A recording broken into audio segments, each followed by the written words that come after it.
चलिए हम देखते हैं सोशियोलॉजी के एनसीईआरटी क्लास 11 के 5 चैप्टर है। चैप्टर के नाम है समाजशास्त्र अनुसंधान पद्धतियाँ देखेंगे। इसमें हम परिचय देखें तो क्या आपको कभी आश्चर्य हुआ है कि समाजशास्त्र जैसे विषयों को सामाजिक विज्ञान क्यों कहा जाता है?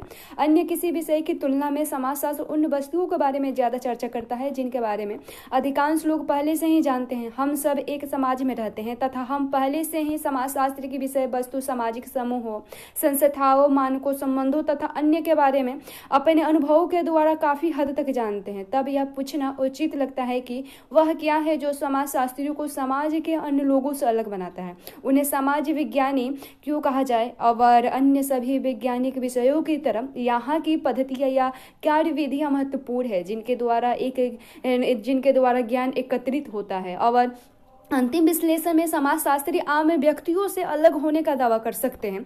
और इसका कारण यह नहीं कि वे कितना जानते हैं या वे क्या जानते हैं, परंतु इसका कारण है कि वे अपने ज्ञान को कैसे प्राप्त करते हैं। यही एक कारण है कि समाजशास्त्र में पद्धति का विशेष महत्व है। पिछले अध्याय में आपने देखा कि समाजशास्त्र के लोगों के जीवंत अनुभवों में गहरी रुचि है। उदाहरण के लिए मित्रता या धर्म या बाजारों में मोल भाव करने जैसी सामाजिक प्रघटनाओं का अध्ययन करते समय समाजशास्त्री सिर्फ दर्शकों का प्रेरण ही नहीं करना चाहते, अपितु इसमें शामिल लोगों की भावनाएं तथा विचार भी जानना चाहते हैं। समाजशास्त्री उन लोगों के मत को पहचानना चाहते हैं जिनका वे अध्ययन करते हैं तथा विश्व को उनकी आंखों से देखना चाहते हैं। और विभिन्न संस्कृतियों में लोगों के लिए मैत्री का अर्थ क्या है? जब कोई व्यक्ति कोई विशेष अनुष्ठान करता है तो वह धार्मिक व्यक्ति क्या सोचता है कि वह क्या कर रहा है? एक दुकानदार तथा ग्राहक बेहतर मूल्य पाने के लिए शब्दों का भावभंगिमाओं को परस्पर कैसे समझते हैं? और ऐसे प्रश्नों का उत्तर इसमें शामिल व्यक्तियों के जीवंत अनुभवों का एक भाग है तथा इसमें समाजशास्त्र की गहन रुचि है। अध्ययन में जो लोग शामिल हैं और जो लोग शामिल नहीं हैं, दोनों के मतों को समझने की आवश्यकता समाजशास्त्र में पद्धति के विशेष महत्व का एक अन्य कारण है। चलिए देखते हैं कुछ पद्धति शास्त्रीय मुद्दे के बारे में। हालांकि पद्धति शब्द के स्थान पर इसे यानी समानार्थक होने के कारण पद्धति शब्द के स्थान पर इसे प्राय साधारण रूप में प्रयोग किया जाता है। वास्तव में पद्धति शास्त्र शब्द का आशय अध्ययन की पद्धति से है और पद्धति शास्त्र मुद्दों या प्रश्नों का संबंध वैज्ञानिक ज्ञान इकट्ठा करने की सामान्य समस्या के बारे में है जो किसी विशेष पद्धति, तकनीकी या कार्यविधि से परे हैं। हम उन तरीकों के बारे में जानने का प्रयास करेंगे जिनमें समाजशास्त्री वह ज्ञान प्राप्त करने का प्रयास करता है जो वैज्ञानिक होने का दावा कर सकता है। समाजशास्त्र में वस्तुनिष्ठता तथा व्यक्तिपरकता के बारे में देखते हैं। दैनिक जीवन की भाषा में वस्तुनिष्ठ का आशय पूर्वाग्रह रहित, तटस्थ या केवल तथ्यों पर आधारित होते हैं। किसी भी वस्तु के बारे में वस्तुनिष्ठ होने के लिए हमें वस्तु के बारे में अपनी भावनाओं या मनोवृत्तियों को अवश्य अनदेखा करना चाहिए। और दूसरी तरफ व्यक्तिपरक से तात्पर्य है कि कुछ ऐसे जो व्यक्तिगत मूल्यों तथा मान्यताओं पर आधारित हो। जैसे कि आपने पहले भी सीखा होगा कि सभी विज्ञानियों से वस्तुनिष्ठ होने और केवल तथ्यों पर आधारित पूर्वाग्रह रहित ज्ञान उपलब्ध कराने की आशा की जाती है, परंतु प्राकृतिक विज्ञानियों की तुलना में सामाजिक विज्ञानियों में ऐसा करना बहुत कठिन है।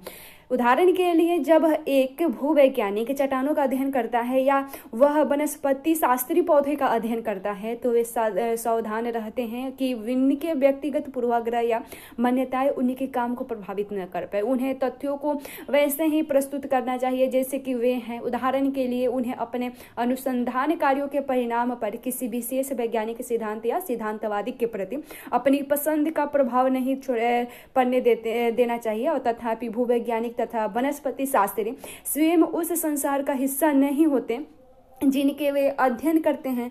और जैसे चट्टानों या पौधे की प्राकृतिक दुनिया, इसके विपरीत समाज विज्ञानी उस संसार का अध्ययन करते हैं जिसमें वे स्वयं रहते हैं, जो मानव संबंधों को सामाजिक दुनिया है। और इसमें समाजशास्त्र जैसे सामाजिक विज्ञान में वस्तुनिष्ठता की विशेष समस्या उत्पन्न होती है। सबसे पहले पूर्वाग्रह की स्पष्ट समस्या है क्योंकि समाजशास्त्री भी समाज के सदस्य हैं और उनके भी लोगों की तरह तरह सामान्य पसंद तथा नापसंद भी होती है। पारिवारिक संबंधों का अध्ययन करने वाले समाजशास्त्री भी स्वयं एक परिवार का सदस्य होंगे और तथा उनके अनुभवों का उस पर प्रभाव भी हो सकता है। यहाँ तक कि समाजशास्त्री को अपने अध्ययनशील समूह के साथ कोई प्रत्यक्ष व्यक्तिगत अनुभव न होने पर भी उनके अपने सामाजिक संदर्भों के मूल्यों तथा पूर्वाग्रहों से प्रभावित होने की संभावना रहती है। उदाहरण के लिए अपने से अलग किसी जाति या धार्मिक समुदाय का अध्ययन करते समय समाजशास्त्री उस समुदाय की कुछ मनोवृत्तियों से प्रभावित हो सकता है जो कि उसके अपने अतीत या वर्तमान के सामाजिक वातावरण में प्रचलित है। समाजशास्त्री इन खतरों से कैसे बचते हैं? इनकी पहली पद्धति अनुसंधान के विषय के बारे में अपनी भावनाओं तथा विचारों को लगातार कठोरता से जांचता है।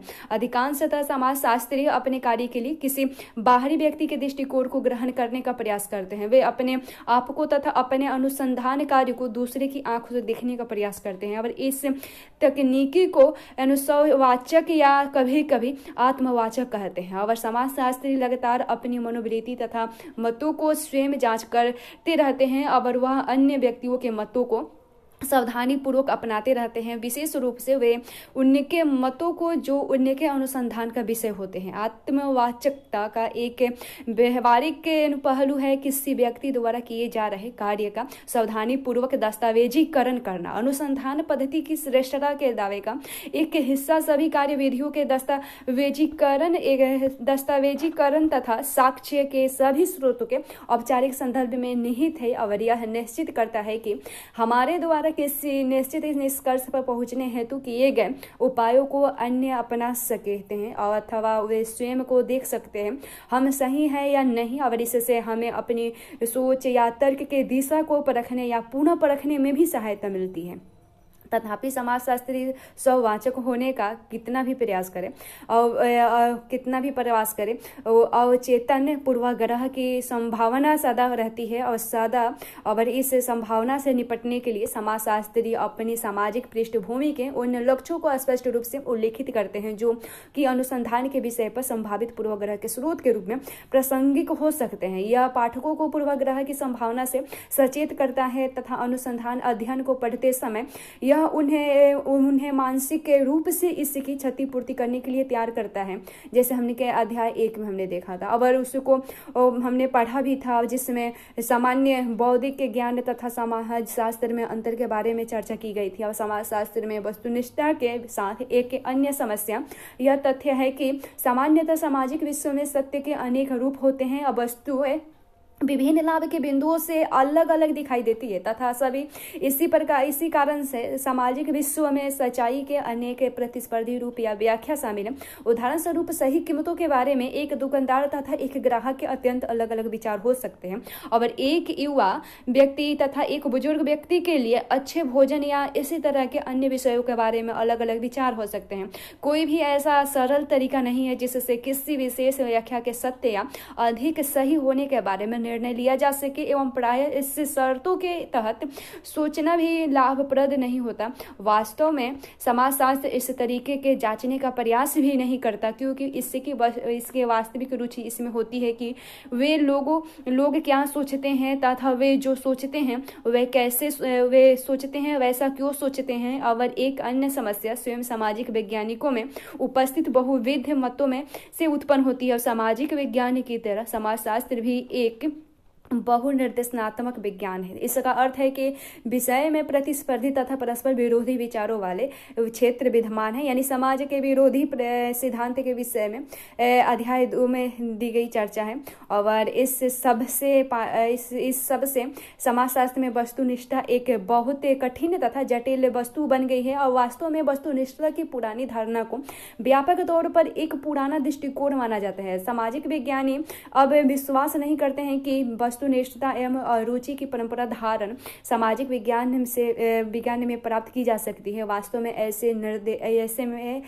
में ऐसे आदर्श भ्रामक हो सकते हैं। इसका यह अर्थ नहीं कि समाजशास्त्र के माध्यम से कोई लाभप्रद ज्ञान प्राप्त नहीं किया जा सकता या वास्तुनिष्ठा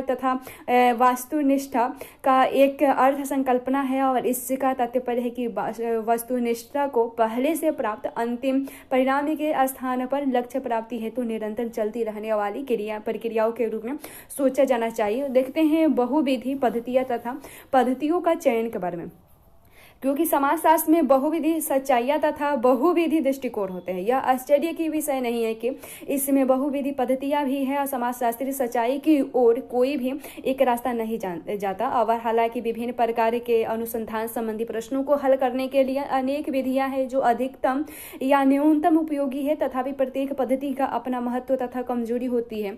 अतः पद्धति की श्रेष्ठता या निम्नता के बारे में तर्क करना निरर्थक है और यह जानना ज्यादा महत्वपूर्ण है कि पूछे जा रहे प्रश्न का उत्तर देने के लिए चयन की गई पद्धति क्या उपयुक्त है। उदाहरण के लिए, यदि कोई यह जानना चाहे कि क्या अधिकांश भारतीय परिवार अभी तक संयुक्त परिवार है, तो इसके लिए जनगणना या सर्वेक्षण श्रेष्ठ पद्धतियां होगी। तथापि यदि कोई व्यक्ति संयुक्त और मूल्य परिवार में स्त्रियों की स्थिति की तुलना करना चाहे तो साक्षरता व्यक्ति के अध्ययन या सहभागी परीक्षण उपयुक्त पद्धति हो सकती है। समाजशास्त्रियों द्वारा सामान्यतः प्रयोग की जाने वाली विभिन्न पद्धतियों का वर्गीकरण या श्रेणीकरण करने के बहुत से तरीके। उदाहरण के लिए, मतनात्मक या गुणात्मक पद्धति में अंतर करना परंपरागत है और पहली पद्धति में गणना की जाती है या घटकों को मापा यानी समानुपात, औसत तथा इसकी तरह के अन्य किया जाता है, जबकि दूसरी पद्धति अत्यधिक अमूर्त या मुश्किल से नापी जाने वाली घटनाओं जैसे मनोवृत्ति या भावनाओं एवं इसी तरह के अन्य का अध्ययन करती है। पद्धतियों के बीच का संबंधी अंतर है कि वह एक पद्धति जो प्रेक्षण किए जा सकने वाले व्यवहार का अध्ययन करती है और दूसरी प्रेक्षण न किए जा सकने वाले अर्थों, मूल्यों तथा अन्य व्याख्यात्मक चीजों का अध्ययन करती है। पद्धति के वर्गीकरण का अन्य तरीका इसके बीच आंकड़े के प्रकार के आधार पर अंतर करने का है और एक द्वितीयक या पहले से उपलब्ध आंकड़े जैसे दस्तावेज के रूप में या अन्य रिकॉर्ड या कलाकृतियों के रूप में उस पर निर्भर है। और दूसरी वह है जो नए या प्राथमिक आंकड़े बनाती है। ऐतिहासिक पद्धति परंपरागत रूप में भूलेखागारों में पाई जाने वाली द्वितीयक सामग्री पर निर्भर है, जबकि साक्षरता से पारस्परिक आंकड़ों की जानकारी प्राप्त होती है। इसी प्रकार अन्य पद्धतियां भी हैं। वर्गीकरण का एक अन्य तरीका व्यष्टि और समष्टि पद्धतियों को अलग करने का है और इसमें से पहली पद्धति में सामान्यतः एक अकेला अनुसंधानकर्ता होता है जो छोटा तथा घनिष्ठ परिवेश में कार्य करता है। अतः साक्षात्कार या तथा सहभागी प्रेक्षण को व्यष्टि पद्धति माना जाता है। समष्टि पद्धति वे हैं जो बड़े पैमाने वाले अनुसंधान जिसमें अधिक संख्या में अन्वेषण तथा उत्तरदाता शामिल होते हैं उसका समाधान कर सकती है। उसके बाद समष्टि पद्धति का सबसे आम उदाहरण सर्वेक्षण अनुसंधान है। यद्यपि कुछ ऐतिहासिक पद्धति भी समष्टि परिघटनाओं का अध्ययन कर सकती है। वर्गीकरण का ढंग चाहे जो हो, यह याद रखना आवश्यक है कि यह एक परंपरा का है। विभिन्न प्रकार की पद्धतियों के बीच विभाजक रेखा को ज्यादा क्षीण होने की आवश्यकता नहीं है और प्रायः एक पद्धति को दूसरी पद्धति में बदलना या किसी एक को दूसरे के स्थान अनुपूरक की तरह इस्तेमाल करना संभव है। सामान्यतः पद्धति का चयन अनुसंधान के प्रश्नों की प्रकृति, अनुसंधानकर्ताओं की प्राथमिकताओं तथा समय अवधि या संसाधनों के प्रतिबंधों के आधार पर किया जाता है। और सामाजिक विज्ञान में वर्तमान प्रवृत्ति विभिन्न अनुकूल बिंदुओं से समान अनुसंधान समस्या पर बहुविध पद्धति का प्रयोग करना है और इसी को कभी कभी त्रिभुजन कहा जाता है। अर्थात किसी वस्तु को विभिन्न दशाओं में दोहराना या उसको ठीक तरह से परिभाषित करना। इस तरीके से एक दूसरे की सहायता के लिए विभिन्न पद्धतियां प्रयोग की जा सकती है ताकि सिर्फ एक पद्धति के प्रयोग से प्राप्त परिणामों की तुलना में और अधिक अच्छे परिणाम प्राप्त किया जा सके। चूंकि समाजशास्त्र की सुस्पष्ट पद्धति वही होती है जिनमें पारंपरिक आंकड़े प्राप्त करने में सहायता मिलती है। अतः यहाँ इन्हीं की चर्चा की गई है। यहाँ तक कि क्षेत्रीय कार्य की श्रेणी पर आधारित पद्धति में भी हम आपको सबसे प्रसिद्ध पद्धति सर्वेक्षण, साक्षात्कार तथा सहभागी प्रेक्षण से परिचित कराएंगे। देखते हैं सहभागी प्रेक्षण यानी अवलोकन के बारे में। समाजशास्त्र में विशेष रूप से सामाजिक मानव विज्ञान में लोकप्रिय सहभागी प्रेक्षण का आशय एक विशेष पद्धति से है जिसके द्वारा समाजशास्त्री उस समाज, संस्कृति तथा उन लोगों के बारे में सीखता है जिनका वह अध्ययन कर रहा है। और हमने अध्याय 1 में समाजशास्त्र तथा सामाजिक मानव विज्ञान पर की गई चर्चा पर स्मरण करी, वो हमने बात किया था उस पर। और यह पद्धति अन्य पद्धतियों से कई प्रकार से अलग है। सर्वेक्षण या साक्षात्कारों जैसे प्रारंभिक आंकड़े एकत्र करने वाले अन्य पद्धतियों के विपरीत क्षेत्रीय कार्य में अनुसंधान के विषय के साथ लंबी अवधि की अंतःक्रिया शामिल होती है। सामान्यतः समाजशास्त्री या सामाजिक मानव विज्ञानी कई महीने, लगभग 1 वर्ष या कभी कभी इससे ज्यादा भी उन लोगों के बीच उनकी तरह बनकर व्यतीत करते हैं जिनका उन्हें अध्ययन करना होता है। बाहरी अर्थात वहां का निवासी न होने के कारण मानव विज्ञानी को अपने आप को मूल निवासियों की इस संस्कृति में उनकी भाषा सीखकर तथा उनके प्रतिदिन के जीवन में निकट से सहभागी बनकर उनमें ही मिलना पड़ता है ताकि समस्त स्पष्ट तथा अस्पष्ट ज्ञान तथा कौशल को प्राप्त किया जा सके, और जो कि अंदर के निवासियों के पास होता है। यद्यपि समाजशास्त्री या मानव वैज्ञानिक की रुचि कुछ विशेष क्षेत्र में होती है। सहभागी प्रेक्षण क्षेत्रीय कार्य का समग्र लक्ष्य समुदाय के जीने के संपूर्ण तरीके सिखाना होता है। वास्तव में यह एक बच्चे को उदाहरण जैसा है जिसमें समाजशास्त्री तथा मानव विज्ञानी से आशा की जाती है कि वह अपने अपनाए गए समुदायों के बारे में प्रत्येक वस्तु ठीक उसी प्रकार संपूर्ण तरीके से सीखे जैसे कि एक छोटा बच्चा संसार के बारे में सीखता है। सहभागी प्रेक्षण को प्रायः क्षेत्रीय कार्य कहा जाता है। यह शब्द मूल्यतः वनस्पति शास्त्र, प्राणी विज्ञान, भूविज्ञान आदि जैसे विशेष प्राकृतिक विज्ञान की देन है। और इस विषय में वैज्ञानिक केवल प्रयोगशाला में ही कार्य नहीं करते बल्कि उन्हें अपने विषयों जैसे कि चट्टानों, कीटों या पौधों के बारे में जानने के लिए क्षेत्र में भी जाना पड़ता है। और उसके बाद देखें सामाजिक मानव विज्ञान में क्षेत्रीय कार्य के बारे में। एक कठोर वैज्ञानिक पद्धति के रूप में क्षेत्रीय कार्य में मानव विज्ञान की सामाजिक विज्ञान के रूप में स्थापित करने में महत्वपूर्ण भूमिका निभाई जाती है। और आरंभिक मानव विज्ञानी आदिम संस्कृतियों में शौकिया या उत्साही रुचि रखते हैं। वे किताबी विद्वान थे जिन्होंने दूरस्थ समुदायों के बारे में यानी जिनकी उन्होंने कभी यात्रा नहीं की तो उनके बारे में यात्रियों, उपदेशकों, अनुपवेशिक प्रशासकों, सिपाहियों तथा अन्य स्थान पर गए और अन्य व्यक्तियों द्वारा लिखी गई रिपोर्टों तथा विवरणों से उपलब्ध सूचनाओं की इकट्ठा तथा सुव्यवस्थित किया। उदाहरण स्वरूप जेम्स फ्रेजर की प्रसिद्ध पुस्तक द गोल्डन बॉग जिनके अनेक प्रारंभिक मानव वैज्ञानिकों को प्रेरित किया था और पूरी तरह से ऐसी द्वितीय श्रेणी के विवरणों पर आधारित थी। और इसी प्रकार एमिल दुर्खाइम का आदिम धर्म का किया गया कार्य भी द्वितीय श्रेणी के विवरणों पर आधारित था। 19वीं सदी के अंत में तथा 20वीं सदी के पहले दशक में बहुत से आरंभिक मानव वैज्ञानिकों ने जिनमें कुछ व्यक्ति पेशे से प्राकृतिक वैज्ञानी थे और जनजातीय भाषाओं, प्रथाओं, अनुष्ठानों तथा आस्थाओं का व्यवस्थित ढंग से सर्वेक्षण आरंभ किया। दूसरी श्रेणी के विवरणों पर निर्भरता को अविश्वसनीय माना जाने लगा तथा स्वयं किए गए कार्यों से प्राप्त श्रेष्ठ परिणामों ने इस बढ़ते हुए पूर्वाग्रह को स्थापित होने में सहायता की। और सन 1920 में सहभागी प्रेक्षण या क्षेत्रीय कार्य को सामाजिक मानव विज्ञानी के प्रशिक्षण एवं मुख्य पद्धति जिनके द्वारा ज्ञान की प्राप्ति होती है उसका एक अनिवार्य हिस्सा माना जाने लगा। और लगभग सभी प्रभावशाली विद्वानों ने अपने क्षेत्र में ऐसे क्षेत्रीय कार्य किए हैं। वास्तव में बहुत से समुदाय या भौगोलिक स्थान क्षेत्रीय कार्य के प्रतिष्ठित उदाहरणों से संबंधित होने के कारण विषय में लोकप्रिय बन गए। वास्तव में सामाजिक मानव विज्ञानी के क्षेत्रीय कार्य करते समय क्या करते हैं? सामान्यतः वह समुदाय जिनका वह अध्ययन करता है कि जनगणना कार्य प्रारंभ करता है जिनमें समुदाय में रह रहे सभी लोगों के बारे में विस्तृत सूची जिसमें उनके लिंग, आयु, वर्ग तथा परिवार जैसी सूचना भी होती है बनाना शामिल है ये। और इसके साथ गांव या रहने की जगह का भौतिक रूप से नक्शा बनाने का प्रयास किया जा सकता है जिसमें घरों तथा सामाजिक तौर पर संबंधित अन्य जगहों की स्थिति भी शामिल होती है। अन्य क्षेत्रीय कार्य की प्रारंभिक प्रारंभिक व्यवस्था में मानव विज्ञानियों द्वारा प्रयुक्त सबसे महत्वपूर्ण तकनीकी है। समुदाय की वंशावली बनाना और यह जनगणना द्वारा प्राप्त सूचना पर आधारित हो सकती है, परंतु इसका आगे विस्तार होता है क्योंकि इसके आधार पर प्रत्येक सदस्य का वंश वृक्ष बनाना तथा जहां तक संभव हो सके वंश वृक्ष का पीछे की तरफ विस्तार करना शामिल होता है। उदाहरण के लिए किसी भी परिवार या घर के मुखिया से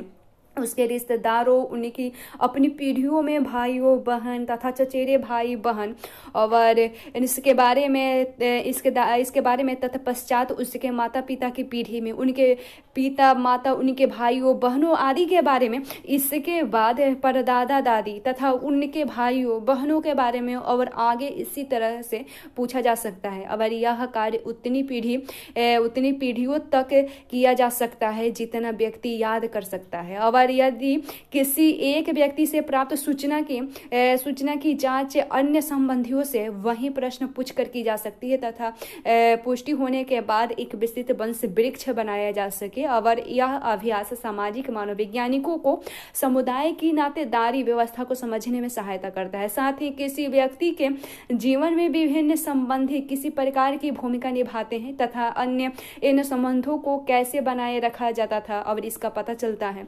एक वंशावली मानवविज्ञानी को समुदाय की संरचना के बारे में जानने में सहायता करती है तथा व्यवहारिक दृष्टि से उन्हें लोगों से मिलने तथा समुदाय की जीवन शैली में घुलने मिलने में सहायता होती है। इस प्रकार चल रहे मानव विज्ञानी लगातार समुदाय की भाषा सीखता है। वह समुदाय के जीवन का परीक्षण करता है तथा एक विस्तृत नोट तैयार करता है जिसमें समुदाय के जीवन के महत्वपूर्ण पक्षों का उल्लेख करता है।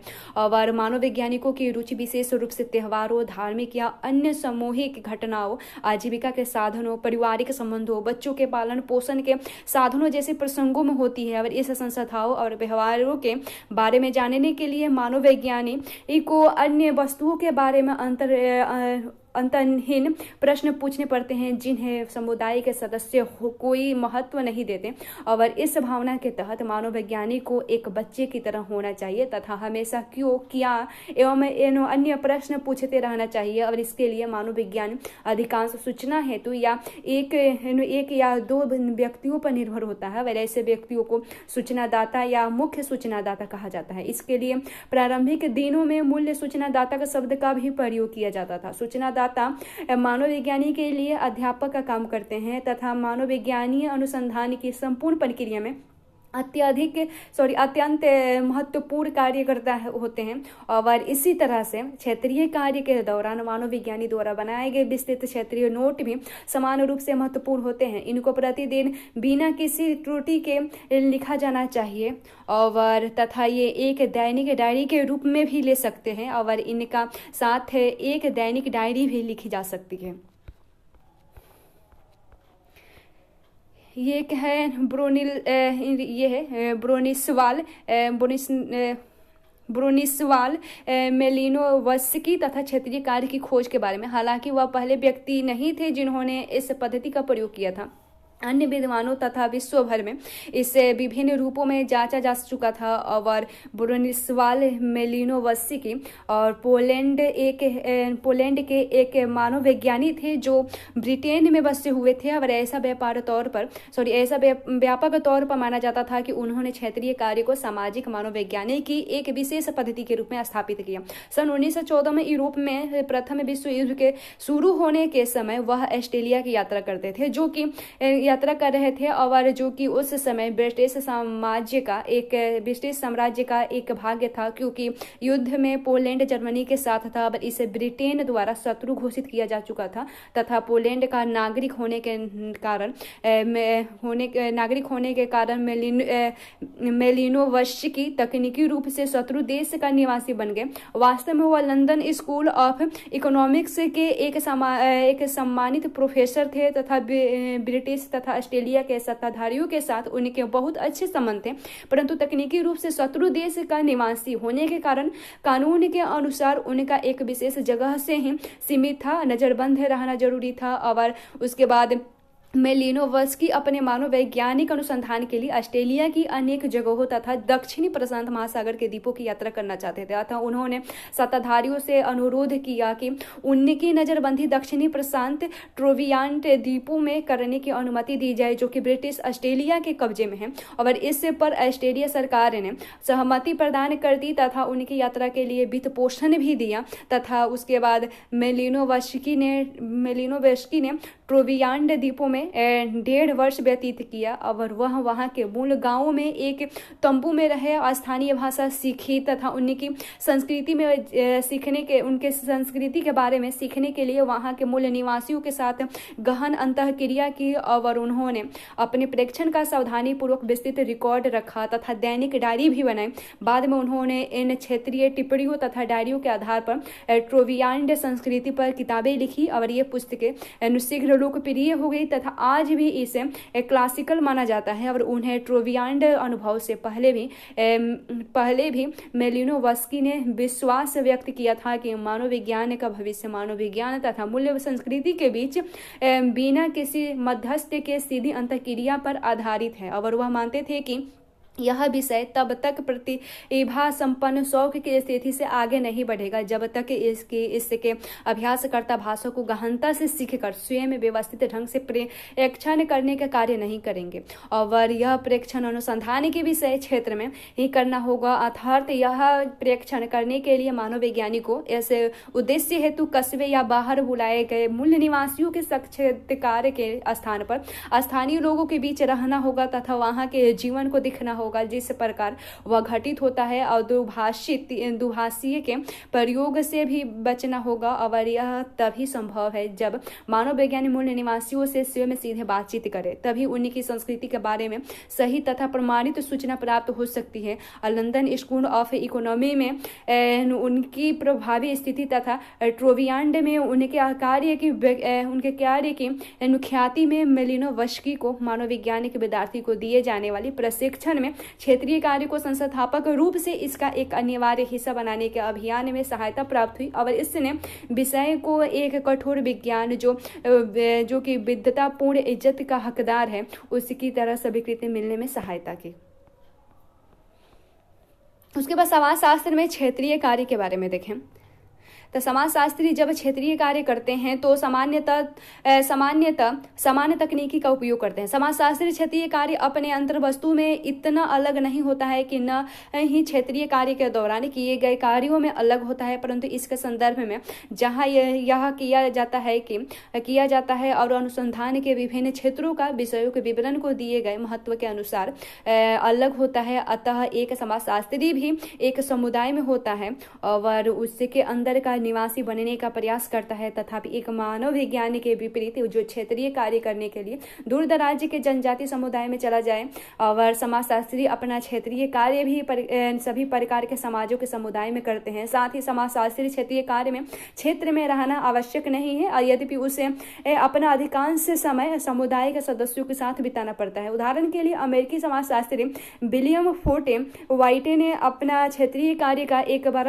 बड़े शहर में इटालियन से अमेरिकन गंदी बस्ती की गली के सदस्यों को गैंग के बीच में किया था तथा अपनी प्रसिद्ध पुस्तक स्टेम कॉर्नर सोसाइटी लिखी थी और वह इस क्षेत्र में लगभग 3.5 वर्ष तक घूमते फिरते रहे तथा अपना समय गया समूह के सदस्यों के बीच बिताया और उनमें से अधिकांश अत्यधिक गरीब बेरोजगार युवा थे और यह प्रवासियों के समुदाय की अमेरिका में जन्मी पहली पीढ़ी थी। हालांकि समाजशास्त्री क्षेत्रीय कार्य का यह उदाहरण मानव विज्ञानी क्षेत्रीय कार्य के काफी निकट है, फिर भी इसमें महत्वपूर्ण अंतर है और समाजशास्त्रियों के क्षेत्रीय कार्य को सिर्फ एक प्रकार होने की आवश्यकता नहीं है, यह अलग रूप से भी किया जा सकता है। उदाहरण के लिए जैसे कि दूसरे अमेरिकन समाजशास्त्री मिशेल बुरावो के कार्य में किया गया और उन्होंने शिकागो कारखानों में अनेक महीनों तक कारीगरी के रूप में कार्य किया तथा बेरोजगार कामगारों के दृष्टिकोण से कार्य के अनुभव के बारे में लिखा और भारतीय समाजशास्त्र में जिस तरह ग्रामीण अध्ययनों में क्षेत्रीय कार्य पद्धति का प्रयोग किया गया वह एक महत्वपूर्ण तरीका है। सन 1950 में अनेक भारतीय तथा विदेशी समाजशास्त्री तथा मानव विज्ञानी गाँवों के जीवन तथा समाज पर कार्य करने लगे। गाँव में जनजाति समुदाय उनका का अध्ययन आरंभिक मानव वैज्ञानिकों द्वारा किया गया था कि भूमिका निभाई, और वो यह भी एक सीमित समुदाय था तथा इतना छोटा था कि एक अकेले व्यक्ति द्वारा इसका अध्ययन किया जा सकता था, अर्थात समाजशास्त्री गांव के लगभग प्रत्येक को जान सकता था तथा वहां के जीवन का पता लगा सकता था। तथापि मानव विज्ञान को सरोकार अधिकतर आदिम समुदाय से होने के कारण उपनिवेशवाद भारत में राष्ट्रवादियों में यह लोकप्रिय नहीं था। अनेक शिक्षित भारतीयों का मानना था कि मानव विज्ञान जैसे विषयों में औपनिवेशिक पूर्वाग्रह शामिल है, क्योंकि वे औपनिवेशिक समाजों के विकासात्मक या सकारात्मक पहलुओं के स्थान पर उन्हीं के गैर आधुनिक पक्षों को उजागर करते हैं। इसलिए समाजशास्त्रियों के लिए केवल जनजातियों का अध्ययन करने के स्थान पर गांवों तथा गांव वालों का अध्ययन करना ज्यादा स्वीकार्य तथा महत्वपूर्ण है। आरंभिक मानववैज्ञानिक तथा उपनिवेशवाद के बीच संबंधों का भी प्रश्न पूछे जाने लगे थे। वास्तव में मेलिनोवस्की इवांस फ्रीचार्ज द्वारा उनके अन्य व्यक्तियों द्वारा किए गए क्लासिक क्षेत्रीय कार्य इस तथ्य के कारण संभव हो पाए थे, और वे लोगों एवं स्थान जहां क्षेत्रीय कार्य किया जाता था उपनिवेशिक साम्राज्यों का हिस्से थे तथा यह उन क्षेत्रों द्वारा शासित थे जहां से पश्चिमी मानव विज्ञानी आए थे। तथापि पद्धति शास्त्रीय कारणों की बजाय गांव पर किए गए अध्ययन इसलिए अधिक महत्वपूर्ण है क्योंकि उन्होंने भारतीय समाजशास्त्र को एक ऐसे विषय उपलब्ध कराया जो नए स्वतंत्र भारत के में अत्यंत रुचिकर था। सरकार की रुचि विकासशील ग्रामीण भारत में थी और राष्ट्रीय आंदोलन विशेष रूप से महात्मा गांधी ग्राम उत्थान कार्यक्रम में सक्रिय रूप से भाग ले रहे थे, और यहाँ जहाँ तक कि शहरी शिक्षित भारतीय भी ग्रामीण जीवन में अत्यधिक रुचि ले रहे थे, क्योंकि इनमें इससे अधिकतर के कुछ पारिवारिक तथा वर्तमान ऐतिहासिक संबंध गांवों से हैं, और इससे बढ़कर गांव ऐसी जगह थी जहां अधिकांश भारतीय रहते थे और अभी भी रहते हैं, और इन्हीं कारणों से गांव के अध्ययन भारतीय समाजशास्त्र का अत्यंत महत्वपूर्ण हिस्सा बन गए थे तथा ग्रामीण समाज का अध्ययन करने के लिए क्षेत्रीय कार्य पद्धति अत्यंत अनुकूल थी। यह है समाजशास्त्र में क्षेत्रीय कार्य कुछ कठिनाइयों के बारे में देखा। संसार के दूर दराज के इलाके में आदिम जनजाति के बारे में अध्ययन करने वाले मानव विज्ञानी की तुलना में आधुनिक अमेरिकी समुदाय के विद्यार्थी को विभिन्न विशिष्ट समस्याओं का सामना करना पड़ा। सबसे पहले वह साक्षर लोगों के साथ काम करा रहा होता है, और यह निश्चित है कि इनमें से कुछ और शायद अनेक लोग उनकी अनुसंधान रिपोर्ट को पढ़ेंगे, जैसे कि मैंने किया कि यदि वह भी उस जिले का नाम जहां उसने वास्तव में अध्ययन किया बदल दे तो उनके बाहरी व्यक्ति यह पता नहीं लगा पाएंगे कि वास्तव में यह अध्ययन कहाँ पर किया गया था, और उस जिले के व्यक्ति वास्तव में जानते हैं कि यह उन्हीं के बारे में है तथा नाम बदलने के बावजूद भी उनसे व्यक्तियों की पहचान छिपाई नहीं जा सकती। वे अनुसंधानकर्ताओं को जानते हैं तथा वह किन लोगों के साथ जुड़ा हुआ था यह भी जानते हैं, और तथा यह भी पता है कि विभिन्न समूहों में कौन कौन व्यक्ति थे और उनमें त्रुटि की संभावना बहुत कम है। ऐसी स्थिति में अनुसंधानकर्ता का उत्तरदायित्व तो बहुत बढ़ जाता है, और यह अवश्य चाहेगा कि उसकी पुस्तक में उस जिले के लोगों को कुछ सहायता प्राप्त हो। कम से कम वह अवश्य चाहेगा कि इससे किसी प्रकार की हानि की न्यूनतम आशंका हो। वह इस संभावना को पूर्ण रूप से जनता के ऐसा होने से इस पुस्तक के प्रकाशन से कुछ व्यक्तियों को कठिनाइयां भी हो सकती है। ये विलियम फोर्ट वाइटी और स्टेम कर्नर सोसाइटी में लिखा हुआ था।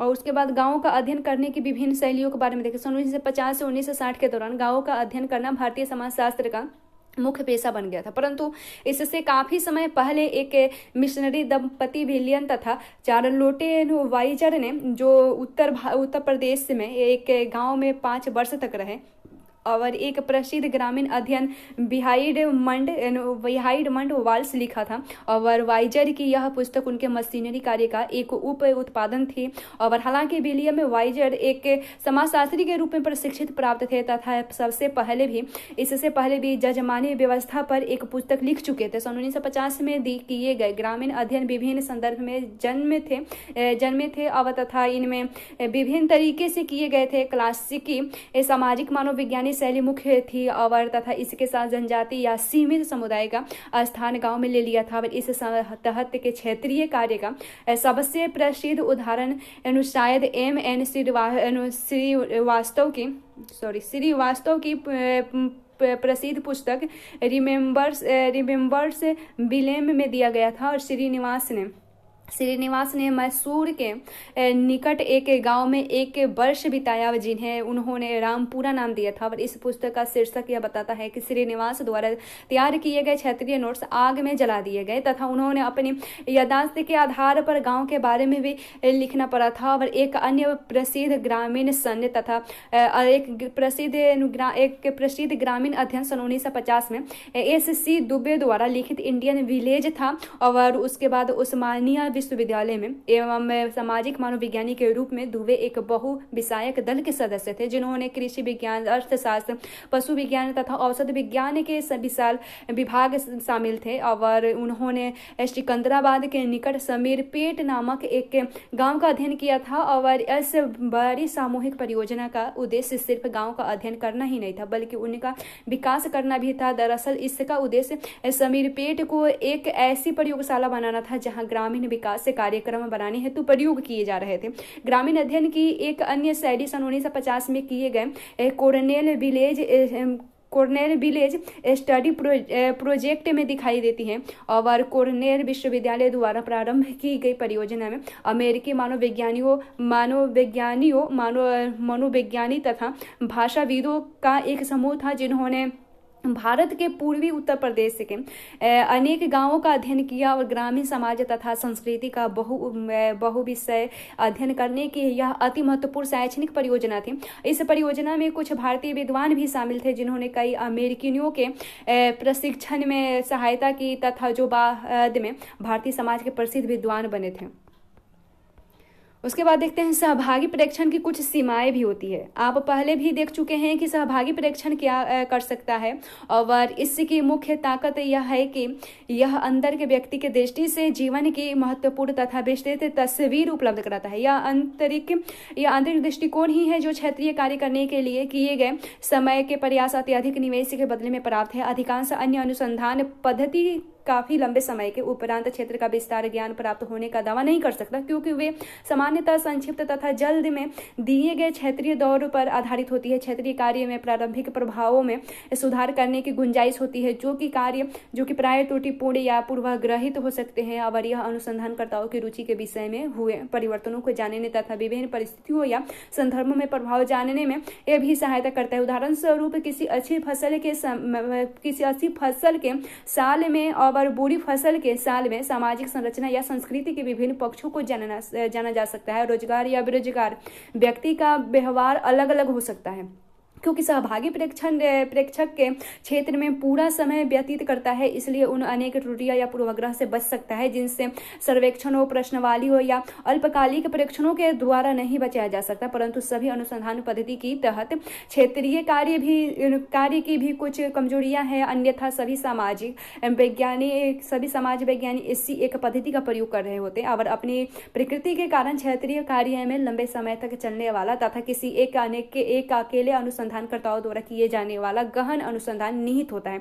अतः यह विश्व के एक छोटे से भाग को भी अनुसंधान में शामिल कर पाता है और सामान्यतः यह एक अकेला गांव या छोटा समुदाय होता है। और हम कभी भी निश्चित नहीं कर सकते कि मानवविज्ञानी या समाजशास्त्री द्वारा क्षेत्रीय कार्यों के दौरान किए गए प्रेक्षण बड़े समुदाय अर्थात अन्य गांव, क्षेत्र या देश में भी अधिक रूप में सामान्य होंगे या फिर ऐसा अपवाद स्वरूप होगा। शायद यह क्षेत्रीय कार्य की सबसे बड़ी कमजोरी है। अब क्षेत्रीय कार्य पद्धति की एक अन्य महत्वपूर्ण सीमा यह होती है कि हमें यह पता नहीं होता कि यह मानव विज्ञानी की आवाज है या फिर उन लोगों की जिनके बारे में अध्ययन किया गया है। वास्तव में इनका उद्देश्य उन लोगों के मतों का ही प्रतिनिधित्व माना जाता है जिनका अध्ययन किया गया है, परंतु इसकी सदैव संभावना रहती है कि मानव विज्ञानी द्वारा चेतन या अवचेतन मन से उनके नोट्स में लिखी गई किन किताबों का चयन किया गया है तथा वह पाठकों के सामने इसे अपनी पुस्तकों या निबंधों में कैसे प्रस्तुत करता है। क्योंकि हमारे पास मानव वैज्ञानिक के कथन के अतिरिक्त कोई अन्य रूप उपलब्ध नहीं होते हैं, अतः इसमें सदैव त्रुटि या पूर्वाग्रह की संभावना बनी रहती है। यद्यपि यह जोखिम अधिकांश अनुसंधान पद्धति में विद्यमान रहता है। सामान्यतः क्षेत्रीय कार्य पद्धति की आलोचना एक पक्षीय संबंधों के कारण भी की जाती है जिन पे वे आधारित होते हैं। मानव विज्ञानी समाजशास्त्री प्रश्न पूछते हैं और उत्तर प्रस्तुत करते हैं तथा लोगों के लिए ये भी बोलते हैं। इसके विरोध में कुछ विद्वानों ने अधिक संवादीय प्रारूप बनने का सुझाव दिया, अर्थात क्षेत्रीय कार्य के परिणामों के प्रस्तुतिकरण के तरीके जिनमें उत्तरदाता तथा लोग प्रत्यक्ष रूप से शामिल हो सकते हैं। और ठोस शब्दों में इसमें विद्वान व्यक्ति के कार्य का समुदाय की भाषा में अनुवाद तथा इस पर उनकी राय और उनके उत्तरों को रिकॉर्ड करना शामिल है। जो अनुसंधान करता तथा जिन व्यक्तियों पर अनुसंधान किया जाता है उनके बीच की सामाजिक, आर्थिक और राजनीतिक दूरी या अंतर कम होता है, त्यों इस बात की संभावना बढ़ जाती है कि विद्वान के कथनों पर लोगों द्वारा प्रश्न किए जाएं और उन्हें मान लिया जाए कि तथा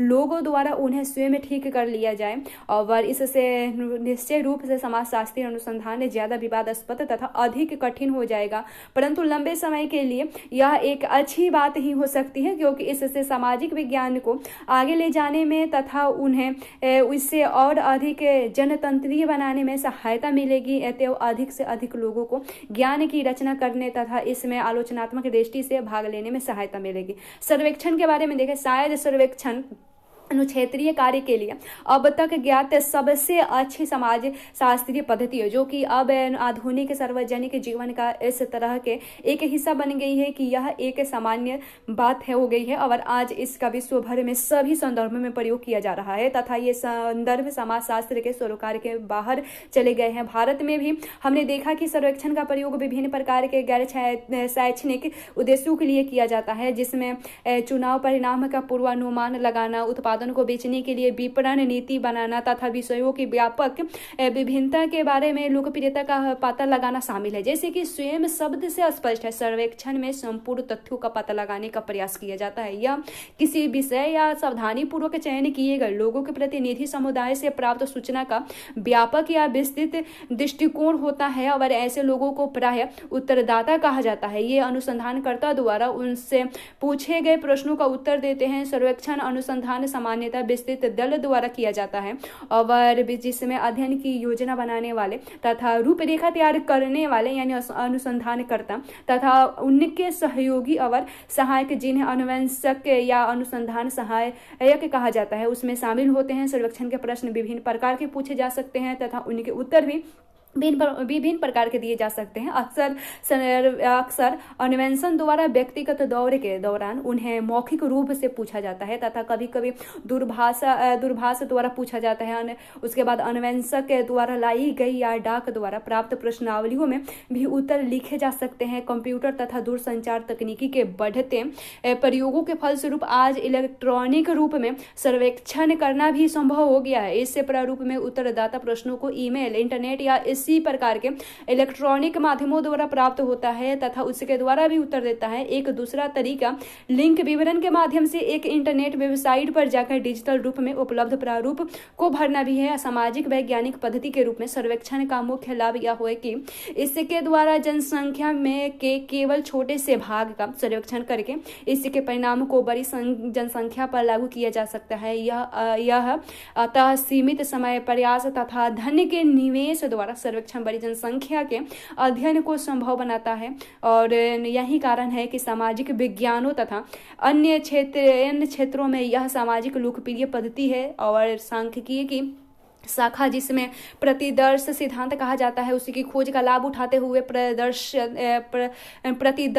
सर्वेक्षण चयन के मामले में सावधान होने के बावजूद परिणामों का सामान्यीकरण कर सकते हैं। और इस सरल उपाय का महत्वपूर्ण कारण प्रतिदर्श का प्रतिनिधित्व है। हम एक दी गई जनसंख्या में प्रतिनिधि प्रदर्श का चयन कैसे करेंगे? और व्यापक रूप से प्रतिदर्श की चयन प्रक्रिया और दो मुख्य सिद्धांतों पर आधारित है। पहला सिद्धांत यह है कि जनसंख्या में सभी महत्वपूर्ण उप समूह समूहों को पहचाना जाए तथा प्रतिदर्श में उन्हें प्रतिनिधित्व दिया जाए। अधिकतर बड़ी जनसंख्या एक सामान्य नहीं होती, जिनमें से भी अस्पष्ट उपश्रेणियां होती है, उसमें स्तरीकरण कहा जाता है। यानी नोट करें कि स्तरीकरण की यह सांख्यिकीय धारणा है जो स्तरीकरण की समाज शास्त्रीय संकल्पना से अलग है, और जिसका हमने अध्याय 4 में भी देखा था। उदाहरण के लिए जब भारत की जनसंख्या के बारे में बात करते हैं तो हमें इस बात को ध्यान रखना होगा कि यह जनसंख्या शहरी तथा ग्रामीण क्षेत्रों में बटी हुई है, जो कि एक दूसरे से काफी हद तक अलग है।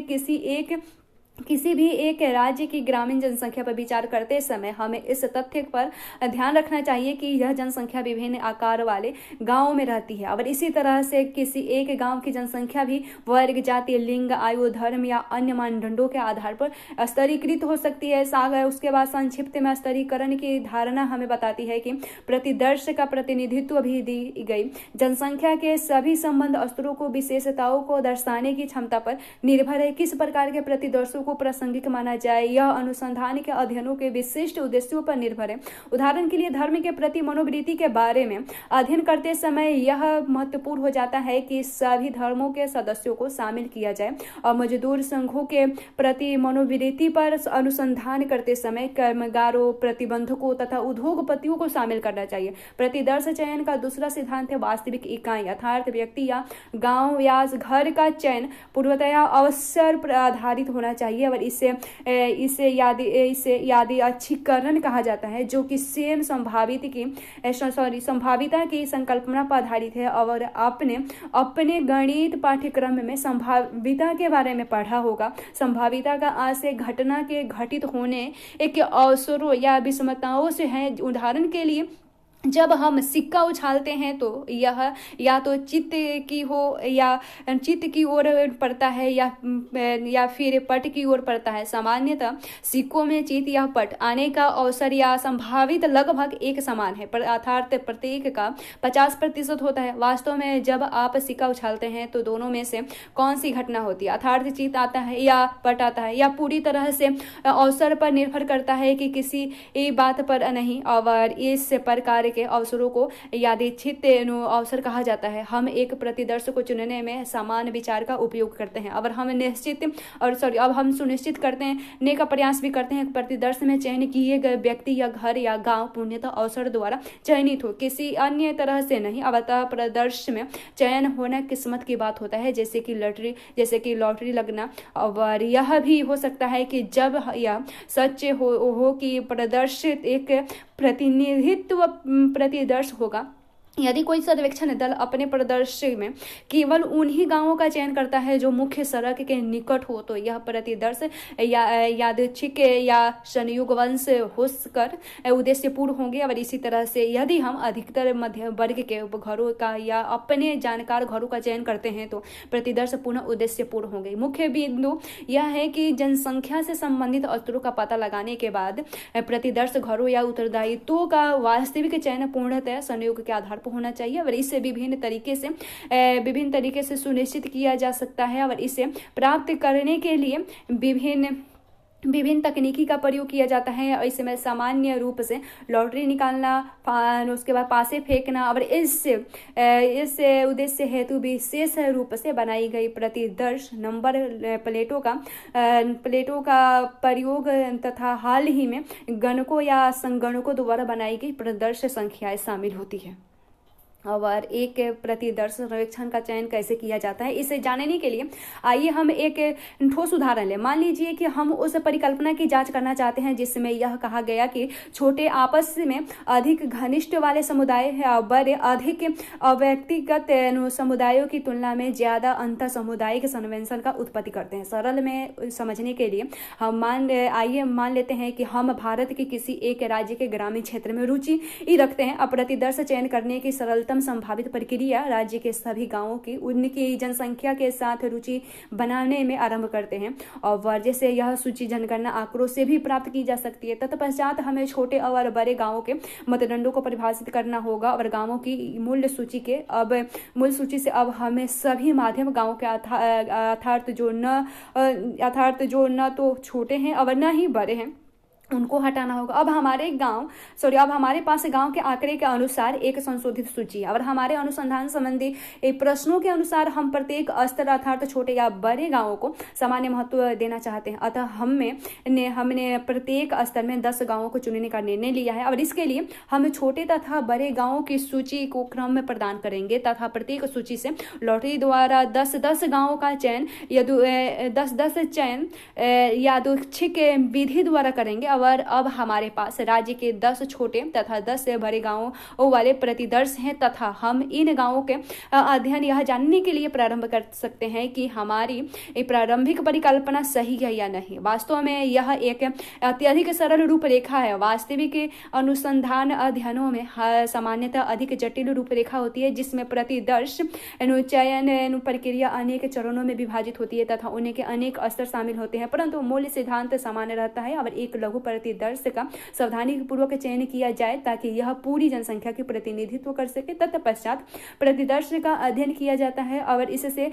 प्राप्त परिणाम का सामान्यीकरण कर इसे संपूर्ण जनसंख्या पर लागू किया जाता है। वैज्ञानिक ढंग से चयन किए गए प्रतिदर्श की सांख्यिकीय विशेषताएं सुनिश्चित करती है कि प्रतिदर्श की विशेषताएं उस जनसंख्या की विशेषताओं से घनिष्ठ रूप में मिलती है जिससे इसे लिया गया है और इसमें सूक्ष्म अंतर हो सकते हैं, परंतु ऐसे विचलन की संभावना को निर्धारित किया जा सकता है और इसे सीमांत त्रुटि या प्रतिदर्श की त्रुटि कहा जा सकता है। यह अनुसंधानकर्ताओं की गलती से नहीं अपितु इस बात से उत्पन्न होती है कि हम बहुत बड़ी जनसंख्या के लिए छोटे प्रतिदर्श प्रयोग कर रहे हैं। प्रतिदर्श सर्वेक्षण के परिणामों की सूचना देते समय अनुसंधानकर्ताओं को अपने प्रतिदर्श के आकार तथा रूपरेखा तथा सीमांत त्रुटि के बारे में अवश्य बतानी चाहिए। सर्वेक्षण विधि की मुख्य विशेषता यह है कि यह अपेक्षाकृत कम समय तथा धन के द्वारा जनसंख्या के बारे में विस्तृत परिप्रेक्ष्य उपलब्ध कराती है। प्रतिदर्श जितना बड़ा होगा उसके लिए सही प्रतिनिधि होने का अवसर उतने ही ज्यादा होंगे। यहाँ अत्यधिक महत्वपूर्ण उदाहरण जनगणना के हैं और जिसमें पूरी जनसंख्या शामिल है। व्यवहार में प्रतिदर्श का आकार 30 से 40 से लेकर 1000 में हो सकते हैं और यानी राष्ट्रीय सांख्यिकीय संगठन पर है और जैसे बॉक्स में दिया है देख लेंगे। केवल प्रतिदर्श का आकार ही महत्वपूर्ण नहीं है, इसके चयन का तरीका ज्यादा महत्वपूर्ण है। वास्तव में प्रतिदर्श चयन के बारे में निर्णय प्राय व्यवहारिक विचार विमर्श पर आधारित होती है। उन परिस्थितियों में जिनमें जनगणना का उपयोग व्यवहारिक तौर पर न किया जा सकता है वहां हम संपूर्ण जनसंख्या के अध्ययन हेतु अध्ययन के उपलब्ध साधन होते हैं। सर्वेक्षण का महत्वपूर्ण लाभ यह है कि यह एक समग्र तस्वीर उपलब्ध कराता है, अर्थात यह एक व्यक्ति के स्थान पर सामूहिकता के आधार पर अनुबंधी तस्वीर दिखाता है। बहुत सी सामाजिक समस्याएं तथा उन मुद्दे तथा इस समग्र स्तर पर दिखाई देते हैं और उन्हें खोजने के अत्यधिक सूक्ष्म स्तरों का पहचान नहीं किया जा सकता। तथापि अन्य अनुसंधान पद्धति के तहत इस सर्वेक्षण को भी अपनी कमजोरियां होती है। यद्यपि इसमें व्यापक विस्तार की संभावनाएं होती है, यह विस्तार की गहनता के मूल्य पर प्राप्त की जाती है। सामान्यतः यह एक बड़े सर्वेक्षण के भाग के रूप में उत्तरदाताओं से गहन सूचना प्राप्त करना संभव नहीं होता है।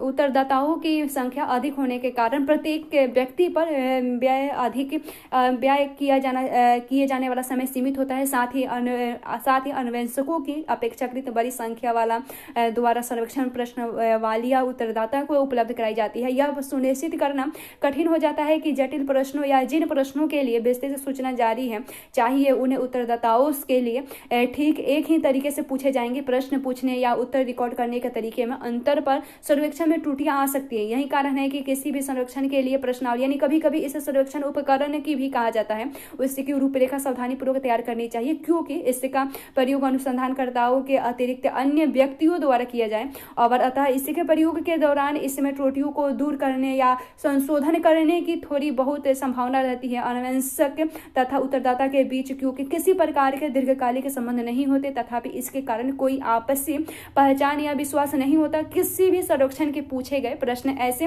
होने चाहिए जो कि अजनबियों के मध्य पूछे जा सकते हो तथा उनका उत्तर दिया जा सकता हो। कोई भी निजी या संवेदनशील प्रश्न नहीं पूछा जा सकता, या उत्तर या अगर उसके पूछा भी जाता है तो उसका उत्तर इच्छा पूर्वक देने के स्थान पर सावधानी पूर्वक दिया जाता है। और इस प्रकार की समस्याओं को कभी कभी गैर प्रतिदर्श त्रुटियां कहा जाता है, अर्थात ऐसी त्रुटियां जो प्रतिदर्श की प्रक्रिया के कारण न हो अपितु अनुसंधान रूपरेखा में कभी या त्रुटि के कारण हो या इससे के कार्यान्वयन की विधि के कारण हो। और दुर्भाग्यवश इसमें भी कुछ त्रुटियां का पता लगाना तथा इसमें बचना कठिन होता है। इस कारण से सर्वेक्षण में गलती होना तथा जनसंख्या की विशेषताओं के बारे में भ्रामक या गलत अनुमान लगाना संभव होता है। अंत में किसी भी सर्वेक्षण के सबसे महत्वपूर्ण सीमा यह है कि इसमें सफलतापूर्वक पूरा करने के लिए उन्हें कठोर संरचित प्रश्नावली पर आधारित होना चाहिए। हालांकि प्रश्नावली की रूपरेखा चाहे कितना भी अच्छा क्यों ना हो, इसकी सफलता अंत में अन्वेषक द्वारा उत्तरदाताओं की अंतःक्रिया की प्रकृति पर और विशेष रूप से उत्तरदाता की सद्भावना तथा सहयोग पर निर्भर करता है। उसके बाद देखते हैं साक्षात्कार के बारे में। साक्षात्कार मूल्य अनुसंधानकर्ता तथा उत्तरदाता के बीच निर्देश बातचीत होती है। हालांकि इसके साथ कुछ तकनीकी पक्ष जुड़े होते हैं। प्रारूप की सरलता भ्रामक हो सकती है क्योंकि एक अच्छा साक्षात्कारता बनने के लिए व्यापक अनुभव तथा कौशल होना जरूरी है। साक्षात्कार सर्वेक्षण में प्रयोग की गई संरचित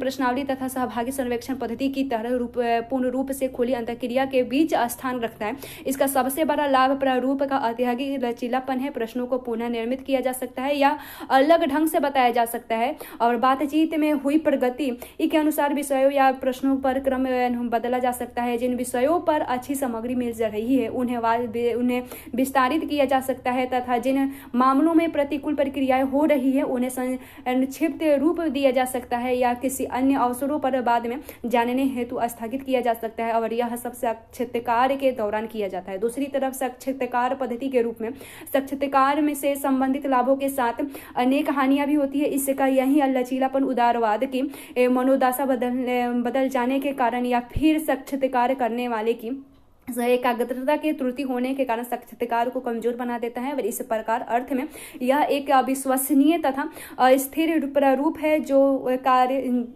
जब कार्य करता है तो बहुत अच्छा करता है तथा जब असफल होता है तो बहुत बुरी तरह से होता है। साक्षात्कार लेने की अनेक शैलियां हैं तथा इससे संबंधित विचार तथा अनुभव लाभों के अनुसार बदलते रहते हैं। कुछ व्यक्ति अत्यंत संरचित प्रारूप को प्राथमिकता देते हैं जिसमें वास्तविक प्रश्नों के स्थान पर विषय की जांच की सूची होती है और अन्य व्यक्ति उससे के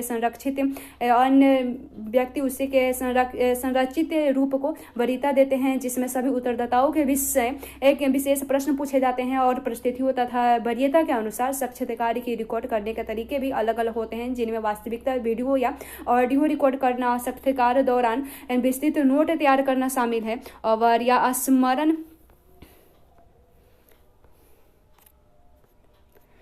या स्मरण शक्ति पर निर्भर करना और साक्षात्कार समाप्त होने पर इसे लिखना शामिल है। रिकॉर्ड करने वाले इस सभी प्रकार के अन्य उपकरणों के बार बार प्रयोग करने में उत्तरदाता असामान्य महसूस करता है तथा इससे बातचीत से काफी हद तक औपचारिकता आ जाती है। और दूसरी तरफ जब रिकॉर्ड करने की अन्य कम व्यापक विधियों का प्रयोग किया जाता है तो कभी कभी महत्वपूर्ण सूचना टूट जाती है या रिकॉर्ड नहीं हो पाती है। कभी कभी साक्षरता के समय की भौतिक या सामाजिक परिस्थितियों की रिकॉर्ड के माध्यम पर निर्धारित करती है। बाद में प्रकाशन के लिए साक्षात्कार को लिखने या अनुसंधान रिपोर्ट के हिस्से के रूप में लिखने का तरीका भी भिन्न हो सकती है। कुछ अनुसंधानकर्ताओं प्रतिलिपि को संपादित करना तथा इसे स्पष्ट नियमित वर्णनात्मक रूप में प्रस्तुत करना पसंद करते हैं, जब दूसरी रूप वार्तालाप के यथासंभव वैसा ही बनाए रखना चाहते हैं तथा इसके लिए वे हर संभव प्रयास करते हैं। साक्षात्कार की प्राय अन्य पद्धतियों के साथ अनुपूरक के रूप में विशेषताएं सहभागी प्रेक्षण तथा सर्वेक्षण के साथ प्रयुक्त किया जाता है। महत्वपूर्ण सूचनादाता के साथ लंबी बातचीत के प्राय संकेंद्रित जानकारी प्राप्त होती है जो साथ में लगाई गई सामग्री को